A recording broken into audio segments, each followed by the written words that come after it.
الحمد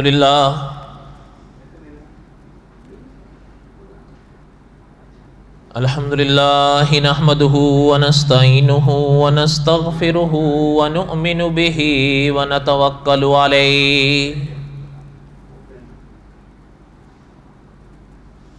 ونعوذ بالله من شرور أنفسنا ومن سيئات أعمالنا من يهده الله فلا مضل له ومن يضلله فلا هادي له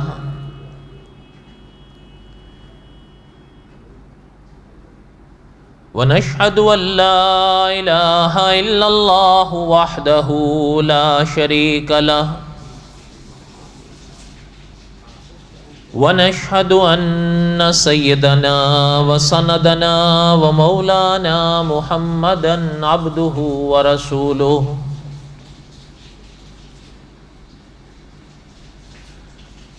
أما بعد أعوذ بالله من الشيطان الرجيم بسم الله الرحمن الرحيم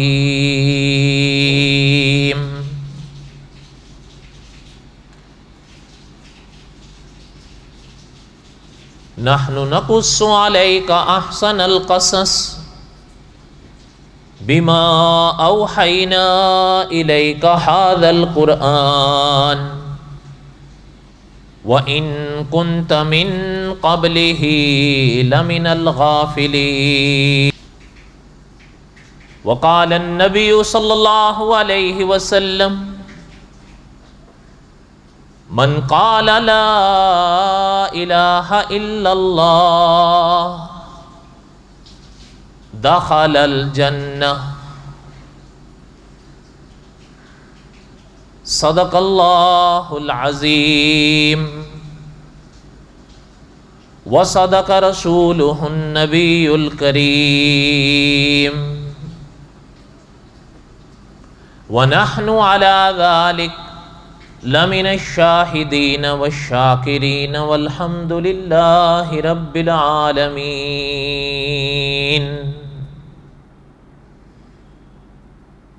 اللہم صلی علی محمد وعلی آل محمد کما صلیت علی ابراہیم وعلی آل ابراہیم انکا حمید مجید اللہم بارک علی محمد وعلی آل محمد کما بارکت علی ابراہیم وعلی آل ابراہیم انکا حمید مجید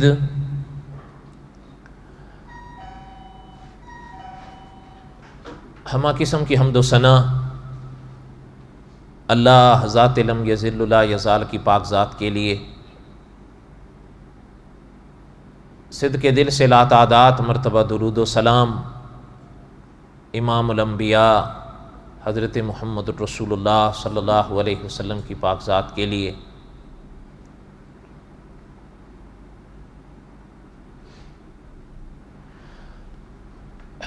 قصص الانبیاء علیہم السلام کے اسباق میں دور آ رہا تھا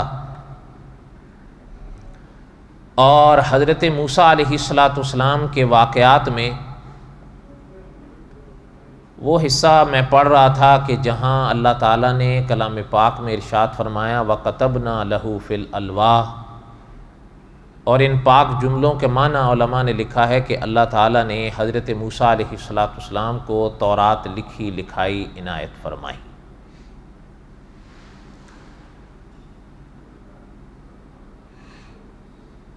پھر اس حوالے سے کچھ سبق میں نے دہرانا ضروری سمجھا تورات کے حوالے سے، اس لیے کہ میں نے عرض کیا تھا کہ میرا اور آپ کا ایمان اس وحی پر بھی ہے جو آپ صلی اللہ علیہ وسلم پر نازل ہوئی، اور ان وحیوں پر بھی ہے جو آپ صلی اللہ علیہ وسلم سے پہلے نازل ہوئیں، اس لیے کہ والذین یؤمنون بما انزل الیک وما انزل من قبلک، ان پاک جملوں میں دونوں وحیوں کو اللہ تعالیٰ نے بیان فرمایا ہے، وہ وحی جو آپ صلی اللہ علیہ وسلم پر نازل ہوئی اور وہ وحی ہیں جو آپ صلی اللہ علیہ وسلم سے پہلے نازل ہوئیں۔ کامیاب لوگوں نے دونوں پر ایمان رکھنا ہے۔ اب اس حوالے سے یہ سبق میں نے کئی جمعوں میں دہرایا کہ آیا مثال کے طور پر ہم بات پڑھ رہے تھے تورات کی، تو تورات آج بھی کچھ لوگ پیش کرتے ہیں،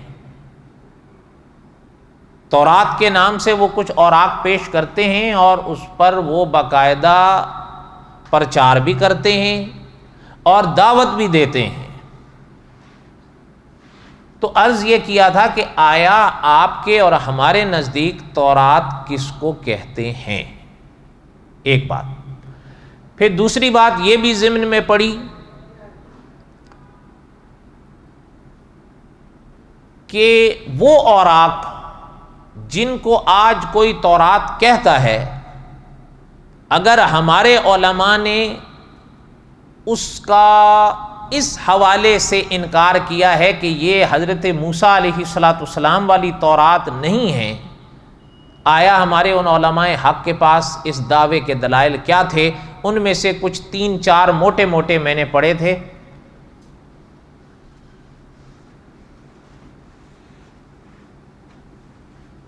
اب آج کے اس بیان کے موقع پر مجھے خیال آیا کہ وہ جو 3-4 باتیں پڑھی ان کو سمیٹیں، اور یہ عبارت بھی میں نے پڑھی تھی علماء کی کہ وہ اوراق جن کو آج تورات کہا جاتا ہے اس میں خدا کا کلام ہو سکتا ہے، لیکن وہ سارے کے سارا خدا کا کلام نہیں ہے۔ مجھے خیال آیا کہ اس جملے کی شاید تھوڑی سی وضاحت کرتے ہوئے چلیں تاکہ دونوں پہلو سامنے آئیں۔ مثلا جن ہمارے اکابر نے فرمایا کہ یہ وہ تورات نہیں ہے جو حضرت موسیٰ علیہ السلام پر نازل ہوئی، تو آیا آخر کوئی وجہ تو ہوگی جس کی وجہ سے، یا کوئی دلائل کوئی ثبوت تو ہوں گے ہمارے اکابر کے پاس۔ ان میں سے 2-4 میں نے موٹے موٹے پڑھے۔ البتہ اس بات کی وضاحت تھوڑی سی کرنی میں نے ضروری سمجھی کہ مثلا ہمارے اکابر نے جو یہ جملہ کئی بار دہرایا ہے کہ وہ اوراق سارے کا سارا خدا کا کلام تو نہیں، لیکن ہاں ان اوراق میں خدا کا کچھ کلام ہو سکتا ہے۔ اس جملے کی کوئی وضاحت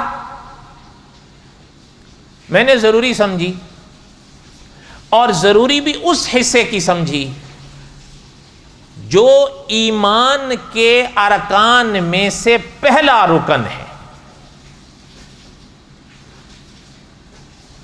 یہ سبق تو کئی بار میں نے دہرایا کہ علماء نے لکھا ہے اسلامی عقیدے کو تازہ کرتے ہوئے آگے چلیں۔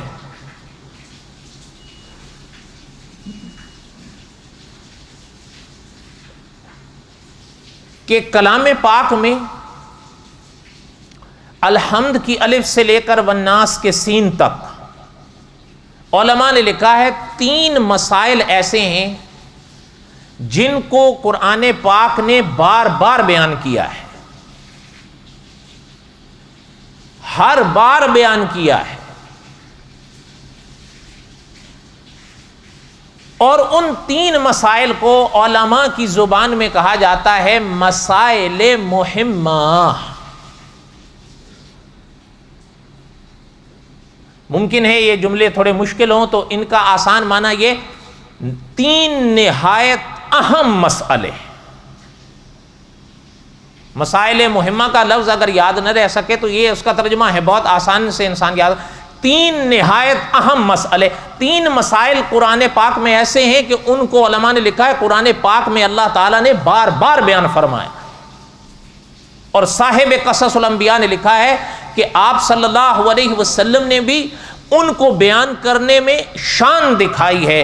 یہاں ان سے بھی بیان کیا، ان سے بھی بیان کیا، ان سے بھی بیان کیا، یہاں بھی بیان کیا، وہاں بھی بیان کیا. اس لیے کہ آپ صلی اللہ علیہ وسلم ان 3 مسائل کی اہمیت کو خوب سمجھتے تھے. وہ 3 مسائل کیا ہیں؟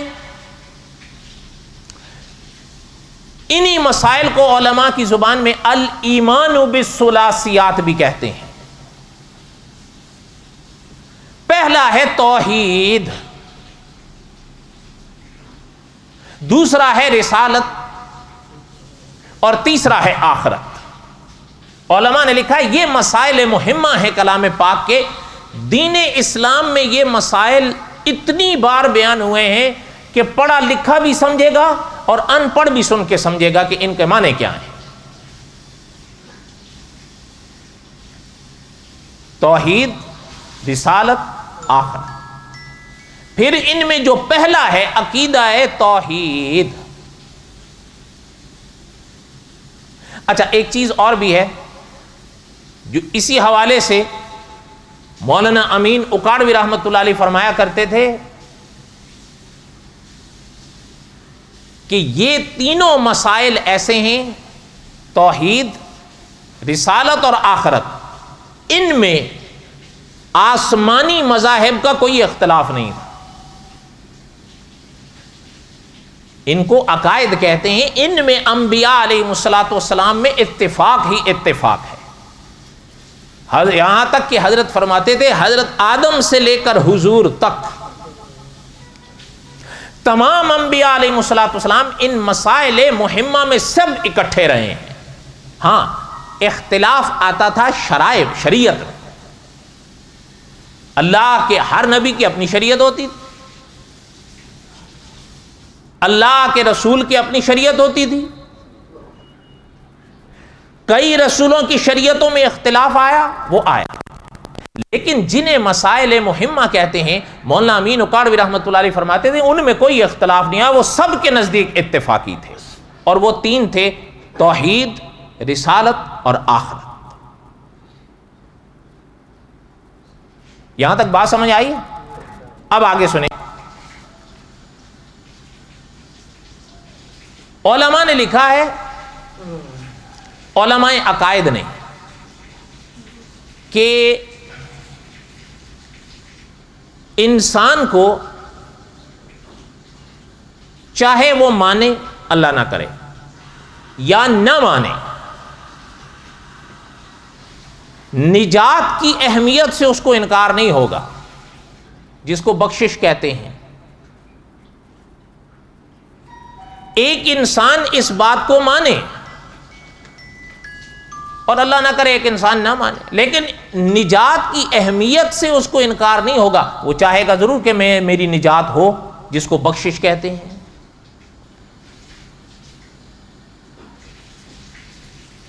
اور علماء عقائد نے لکھا ہے کہ انسان کی نجات قدرت نے عقیدے پہ رکھی ہے. اور مولانا نور الحسن بخاری رحمۃ اللہ علیہ نے لکھا ہے کہ عقیدے کے انوار، عقیدے کا نور انہی 3 ستونوں پر جگمگاتا ہے. پہلا عقیدہ توحید ہے، دوسرا عقیدہ رسالت ہے، اور تیسرا عقیدہ آخرت ہے. حتیٰ کہ علماء عقائد نے لکھا ہے کہ اللہ نہ کرے اگر کسی کا عقیدہ صحیح نہ ہوا، اس کی نجات کا سوال ہی پیدا نہیں ہوتا. حتیٰ کہ شیخ الاسلام علامہ شبیر احمد عثمانی رحمۃ اللہ علیہ نے لکھا ہے کہ صحیح عقیدہ صحیح عمل کے لیے روح کی حیثیت رکھتا ہے. جس طرح روح ہے تو یہ وجود ہے، جس دن روح نکلے گی اس دن یہ وجود نہیں رہے گا. علامہ شبیر احمد عثمانی رحمۃ اللہ علیہ نے لکھا ہے صحیح عقیدہ صحیح عمل کے لیے روح کا مقام رکھتا ہے. عقیدہ صحیح ہوگا تو عمل میں جان آئے. ان جملوں کو میں نے پہلے کئی بار دہرایا ہے. مقصد کہنے کا یہ ہے کہ کہ عقیدے کی اہمیت کو سمجھو.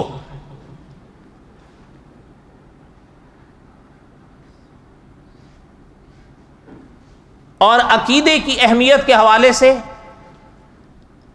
کئی باتیں پہلے بھی پڑھی، ایک آدھ میں آج پڑھوں گا، ممکن ہے ایک آدھ میں دوہرا بھی دوں.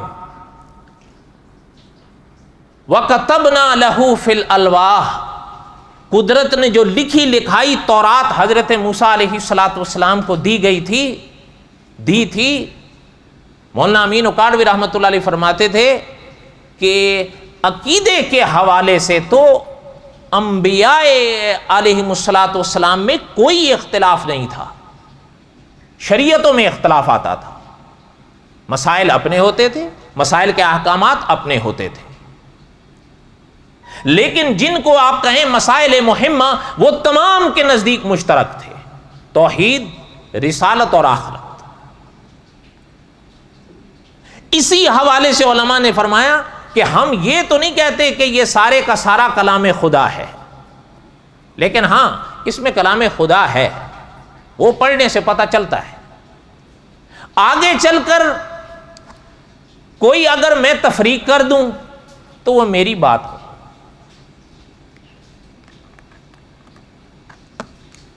پہلے تو جو سبق ہم نے اس کے دورائے وہ دورائے، لیکن جو علماء نے فرمایا کہ اس میں کلام خدا ہے، یہ لگتا ہے. ہاں یہ سارے کا سارا کلام خدا نہیں ہے، یہ تو واضح ہے. اب میں نے پہلے کہا کہ مسائل مہمہ میں پہلا نمبر عقیدہ توحید کا ہے، اور عقیدہ توحید کو عرف عام میں کیا کہتے ہیں؟ اللہ ہی. ایاک نعبد، عرف عام میں اسی کو عقیدہ توحید کہتے ہیں. وَمَا أَرْسَلْنَا مِن قَبْلِكَ مِن رَّسُولٍ إِلَّا نُوحِي إِلَيْهِ أَنَّهُ لَا إِلَٰهَ إِلَّا أَنَا. مولانا نور الحسن بخاری رحمۃ اللہ علیہ فرماتے تھے عرف عام میں اسی کو عقیدہ توحید کہتے ہیں. اور دو چار کی طرح ہے کہ اللہ ذوالجلال والاکرام وہ ذات ہے جو عقیدے کے لحاظ، عقیدے کو ذہن میں بٹھائیں، اللہ ذوالجلال والاکرام وہ ذات ہیں جو ذات کے لحاظ سے بھی وحدہ لا شریک ہیں، اور جو صفات کے لحاظ سے بھی وحدہ لا شریک ہیں. نہ اس پاک ذات کی ذات میں کوئی شریک ہے، نہ اس پاک ذات کی صفات میں کوئی شریک ہے. اسی عرف عام میں عقیدہ توحید کہتے ہیں. فَاعْلَمْ أَنَّهُ لَا إِلَٰهَ إِلَّا اللَّهُ. مولانا امین اکاڑوی رحمۃ اللہ علیہ کے جملوں کو پھر تازہ کر لیں. حضرت فرماتے تھے یہ جملہ اور یہ عقیدہ تو ایسا ہے، انبیاء علیہ السلام حضرت آدم سے لے کر حضرت عیسیٰ علیہ السلام اور حضرت محمد الرسول اللہ صلی اللہ علیہ وسلم جو اس دنیا میں اللہ کے آخری رسول ہیں، تمام کے تمام اللہ کے نبی اور تمام کے تمام اللہ کے رسول عقیدہ توحید پہ سب کے سب اکٹھے ہیں. احکامات میں، شرائع میں اختلاف آتا ہے، وہ ہر ایک کی اپنی ہو سکتی ہے، لیکن یہ جو مسائل مہمہ ہیں ان میں سب اکٹھے ہیں. اس کی ایک جھلک ذرا یہاں دیکھیں. باوجود اس کے کہ اس میں کئی ہاتھوں نے کام کیا، اس کی دو چار مثالیں میں نے گزشتہ سے پوستہ کئی درسوں میں پڑھی ہیں، لیکن ایک یہاں سے سنیں کہ عقیدہ توحید باوجود اس کے بھی یا باوجود اس کے بھی، اب بھی آپ یہاں دیکھیں،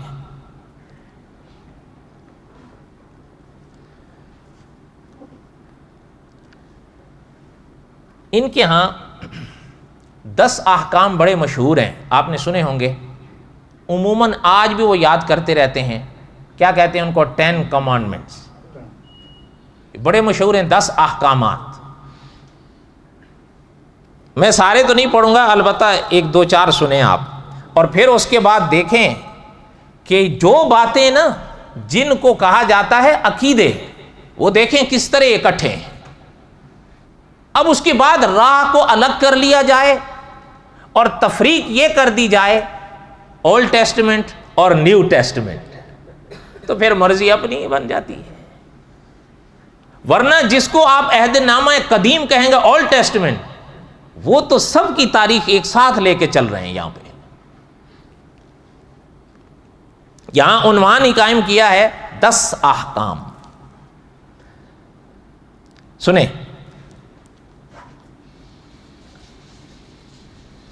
اور موسیٰ نے سارے اسرائیل کو بلایا اور ان سے کہا، اے اسرائیل، یہ قوانین سن لو جو آج کے دن میں تمہارے کانوں میں پہنچاتا ہوں، تم انہیں سیکھ لو اور ان پر عمل کرنے کے مشتاق ہو.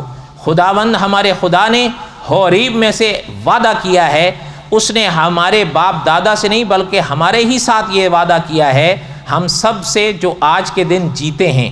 خداوند نے آگ کے درمیان سے پہاڑ پر تم سے روبرو کلام کیا، اور اس وقت میں خداوند اور تمہارے درمیان کھڑا تھا. میں سے مراد حضرت موسیٰ، بقول ان کے یہ جملے حضرت موسیٰ لکھ رہے ہیں نا. سنیں، تب اس نے کہا سے مراد میں خداوند تیرا خدا ہوں جو تجھے ملک مصر سے باہر نکال لایا. فرعون سے بنی اسرائیل کو نجات تو اللہ تعالیٰ نے دی تھی، ایسا ہی تھا کہ نہیں؟ دریا رکا تھا اور پیچھے فرعون آیا، دریا پھٹا ان کی خاطر، یہ پار ہو گئے، فرعون غرق ہو گیا. تو یہ سارا قدرت تو کس کی تھی؟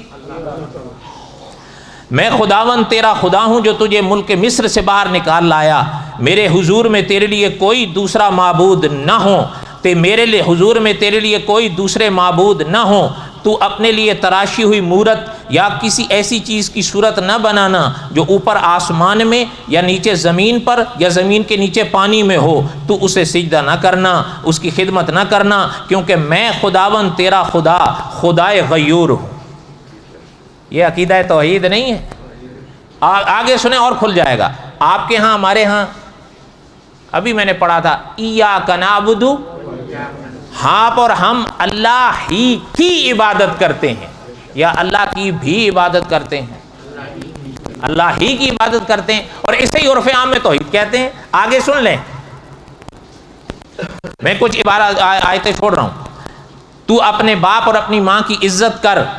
یہ بھی حکم انبیاء کی تعلیمات میں ہوتا ہے کہ نہیں کہ ماں باپ کی عزت کرو؟ حضور کی شریعت میں بھی ہے، پہلے بھی تھا. تو اپنے باپ اور اپنی ماں کی عزت کر جیسا کہ خداوند تیرے خدا نے تجھے حکم فرمایا، تاکہ اس ملک میں جو خداوند تیرا خدا تجھے دے گا تیری عمر دراز ہو اور تیرا بھلا ہو. تو خون مت کر. خون کرنا جائز ہے، نہ پہلی شریعتوں میں نہ حضور کی شریعت میں. تو زنا مت کر. زنا جائز تھا کسی شریعت میں؟ اور آج میں کفارے کے عقیدے کا بہانہ بنا کے جو مرضی کرتا رہوں اور پھر اس کو نیو ٹیسٹمنٹ کا نام دے کے الگ کر لوں. تو زنا مت کر، تو چوری مت کر، تو اپنے ہمسائے پر جھوٹی گواہی مت دے، تو اپنے ہمسائے کی بیوی کی آرزو مت کر، تو اس کے گھر کا لالچ مت کر، نہ اس کے کھیت کا، نہ اس کے غلام کا، نہ اس کی لونڈی کا، نہ اس کے بیل کا، نہ اس کے گدھے کا، اور نہ اس کی کسی اور چیز کا جو تیرا ہمسایہ ہے.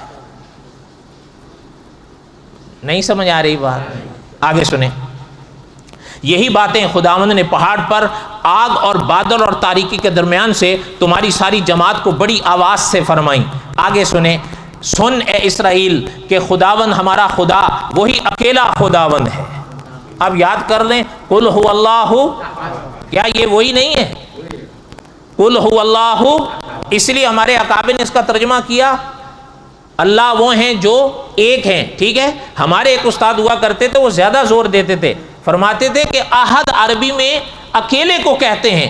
واحد بھی اس کا ترجمہ آتا ہے، لیکن جب پہلے اکیلا آ رہا اکیلا کرو کہ هو اللہ احد، اللہ وہ ہیں جو اکیلے ہیں. اکیلے کا یہاں کیا معنی فرمایا؟ اکیلے کا یہاں یہ معنی کہ وہ ایسا اکیلا ہے جس کا دوسرا کوئی نہیں. اب یہی جملے یہاں نہیں آ رہے ہیں. سن اے اسرائیل کہ تو خداوند ہمارا، سن اے اسرائیل کہ خداوند ہمارا خدا وہی اکیلا خداوند ہے.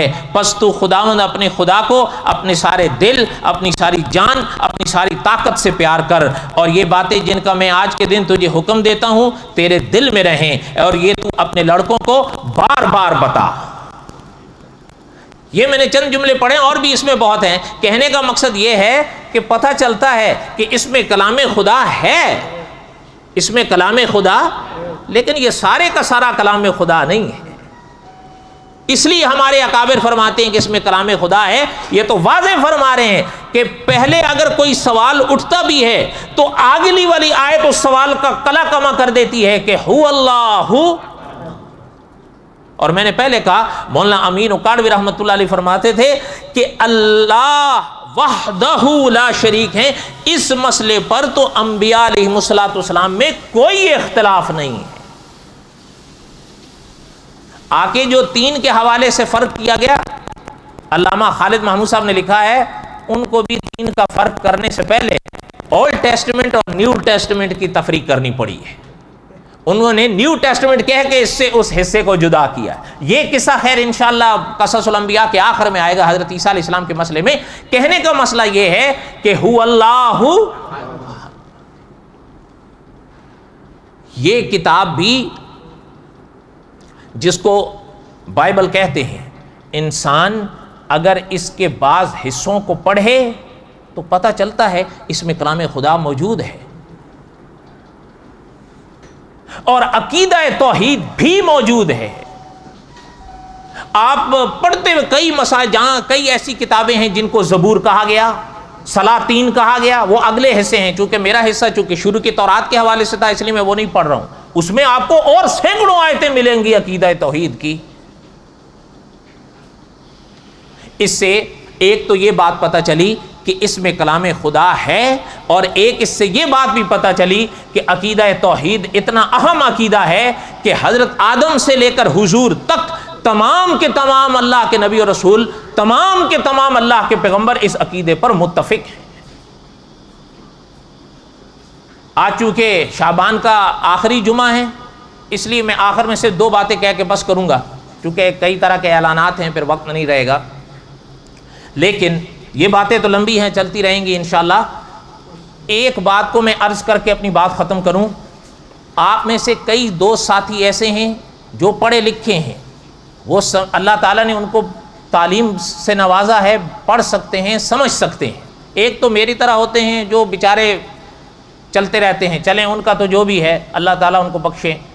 لیکن جو پڑھا لکھا ہے وہ کیا عذر کرے گا؟ وہ کیا کہے گا کہ میں کیوں نہیں سمجھا؟ نہیں سمجھ سکتا تھا یا سمجھنے کی کوشش ہی نہیں کی ہے. عقیدہ توحید کے حوالے سے ایک بات ذہن میں بٹھا لو، آپ اور ہم سب اس کوشش اور اس خیال میں ہیں، اور رہنے بھی چاہیے اور کوشش کرنی بھی چاہیے کہ ہماری نجات ہو. اور صرف اس تک نہیں بلکہ جہاں تک ہمارا ہاتھ چل سکے دوسروں کی نجات کی بھی کوشش کریں، جس کو امر بالمعروف کہتے ہیں، نہی عن المنکر کہتے ہیں. لیکن امر بالمعروف اور نہی عن المنکر صرف نماز تک نہیں ہے کہ میں آپ سے کہوں نماز پڑھو. یہ تو میں آپ سے کہہ ہی دوں گا کہ نماز پڑھو، آپ مجھے کوئی ڈنڈا تو آگے سے نہیں مارو گے، بلکہ ہو سکتا ہے میری عزت ہی کرو گے کہ بھائی مجھے نماز کا کہہ رہا ہے. چلے میں نہیں پڑھتا، میری غلطی ہے، لیکن مجھے نماز کا کہہ تو رہا ہے. میں آپ کو کہوں گا روزہ رکھو، ممکن ہے آپ میری عزت پہلے سے زیادہ کرو کہ بھائی چلو میں نہیں رکھ رہا لیکن یہ مجھے روزہ رکھنے کے لیے کہہ تو رہا ہے. لیکن مورخ اسلام فرماتے تھے زکوٰۃ پہ انبیاء کو پتھر نہیں لگے، نماز کی تعلیم دینے پر پیغمبر کو پتھر نہیں لگے، روزہ رکھنے کا فرمانے کے لیے پیغمبر کو پتھر نہیں لگے. آپ سب جانتے ہیں، آپ صلی اللہ علیہ وسلم کی سیرت آپ نے پڑھ رکھی ہے، سب سے پہلا پتھر حضور کو کیوں لگا؟ قولوا لا الہ، وہ عقیدہ ہی تو تھا. اور یہی مسئلہ ہے. اچھا ایک اور چیز ہے، اس کا بھی افسوس کے ساتھ ہی اظہار کر سکتے ہیں. ذرا آپ مجھے ٹھنڈے دل سے بتائیے گا، آخر اللہ تعالیٰ نے آپ کو بھی تو فہم بخشا ہے. میں آپ کو نماز پڑھانے آتا ہوں، ٹھیک ہے، اور آپ یہاں میرے پیچھے نماز پڑھتے ہیں. اگر میرے کپڑے خراب ہوں، میں آپ کو نماز پڑھاؤں، ہو جائے گی؟ اور بولو تو صحیح. نہیں ہوگی. میری نہیں ہوگی، آپ کی ہو جائے گی؟ جب میرے کپڑے خراب ہیں، میں امام بن کے آپ کو نماز پڑھاؤں، میری نہیں ہو رہی، آپ کی کیسے ہوگی؟ اچھا اب اگلی بات مجھے ذرا یہ بتائیں دل لگتی، اول درجہ میرے عقیدے کا ہے یا میرے کپڑوں کا ہے؟ یہ تو مانی ہوئی بات ہے کہ اول درجہ عقیدے کا ہے، کپڑوں کا تو دوسرا درجہ ہے. لیکن میرے کپڑے خراب ہوں، میں آ کر آپ کو نماز پڑھاؤں، آپ کی نماز نہیں ہوگی، اور مانی ہوئی بات ہے کہ نہیں ہوگی. لیکن میرا عقیدہ خراب ہو تو آپ کی نماز پکی پکی پکی، جس کے ہونے میں کوئی شک ہی نہیں ہے. نہیں میں غلط کہہ رہا ہوں، آپ بتاؤ. بھئی دیکھو اللہ تعالیٰ آپ اپنے عقیدوں کو برباد نہیں کرو. بات 2 اور 2 4 کی طرح ہے. اگر میرے کپڑے خراب ہیں، میں آپ کو نماز پڑھا رہا ہوں، آپ کی نماز نہیں ہو رہی، تو جب میرا عقیدہ خراب ہے تو آپ کی نماز کیسے ہو رہی ہے پیچھے؟ حالانکہ کپڑوں سے پہلا درجہ عقیدے کا ہے. لیکن مسئلہ یہ ہے کہ اگر میرے کپڑے پر کوئی گندگی، کوئی خرابی لگی ہے، آپ میں سے کوئی شخص نماز پڑھنے کے لیے تیار نہیں ہوگا. وہ کہے گا ہوتی نہیں. صحیح کہے گا غلط کہے گا؟ ہاں. لیکن وہی شخص اگر میرا عقیدہ خراب ہے، پیچھے سے امام کے اللہ، او جی کیا نہیں جی سب کے پیچھے ہوتی ہے جی. اچھا جب سب کے پیچھے ہوتی ہے تو پھر جب کپڑے خراب ہے تو پھر کیوں نہیں ہوتی تیری؟ وہ فلسفہ تب کہاں چلا جاتا ہے تیرا؟ مسلمانوں اپنے عقیدوں کو برباد نہیں کرو. تفسیر مکی میں ایک جملہ لکھا ہے، اگر اپنے ذہن کی لوح پر لکھ کے لے جا سکتے ہو تو لے جاؤ. مدرس حرم نے فرمایا ہے اگر ایک انسان کو، اللہ نہ کرے اگر اس انسان کا عقیدہ صحیح نہیں تھا، اس کو زمزم کے کفن میں نہیں غلاف کعبہ میں بھی لپیٹ کے قبر میں ڈالو تب بھی دوزخ میں ہی جائے گا. ہم نے بہت آسان سودا کیا ہوا ہے. اور بس جی ٹھیک ہے جی سارے بخشے بخشا. اچھا جب سارے ہی بخشے بخشائے ہوئے تو پھر حضور صلی اللہ علیہ وسلم ساری زندگی کیا کرتے رہے؟ حتیٰ اچھا عقیدے کی اہمیت کو سمجھو. آپ صلی اللہ علیہ وسلم نے دعوی نبوت فرمایا. کتنی مدت اس دنیا میں رہے؟ دعوی نبوت کے بعد کی بات کر رہا ہوں، 23 سال. ایسا ہی ہے نا؟ علماء نے لکھا ہے 3 قول ہیں، ان میں ایک جس پر زیادہ علماء نے فیصلہ کیا کہ حضور 13 سال مکہ میں رہے، 10 سال مدینہ طیبہ میں. اس پہ زیادہ اکثریت ہے علماء کی. چلیں مان لیا اس پر اکثریت ہے. صاحب منہاج مسلم نے لکھا ہے 13 سال تک حضور نے مکے میں صرف عقیدے پر محنت کی ہے. آپ تاریخ اٹھا کر دیکھ لیں، آپ مجھ سے بہتر جانتے ہیں.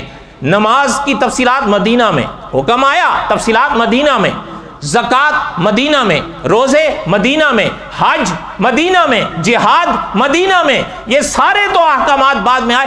13 سال حضور نے مکے میں کیا کیا؟ فرمایا صرف لا الہ الا اللہ پہ عقیدہ سکھایا. اور اس کے باوجود کتنا؟ 13 سال. اور حضور کے ساتھ مدینے جانے والے کتنے؟ صاحب منہاج نے لکھا ہے لگ بھگ 80. کتنے؟ 13 سال. یعنی مکے والوں پر حضور نے محنت کی ہے. آج میں تو آپ کہتے ہیں نا کہ ادھر مرشد صاحب آئے ہزاروں مسلمان کر دیے ہوں گے، واللہ عالم، مجھے نہیں پتا، اللہ بہتر جانتے ہیں. جو کہتے ہیں قیامت کے دن وہی جواب دیں گے. لیکن میرا سوال یہ ہے کہ یہاں مرشد صاحب نے ہزاروں پل میں کر دیے، وہاں 13 سال سرکار مدینہ نے خود محنت کی. اور کتنے ہوئے مسلمان؟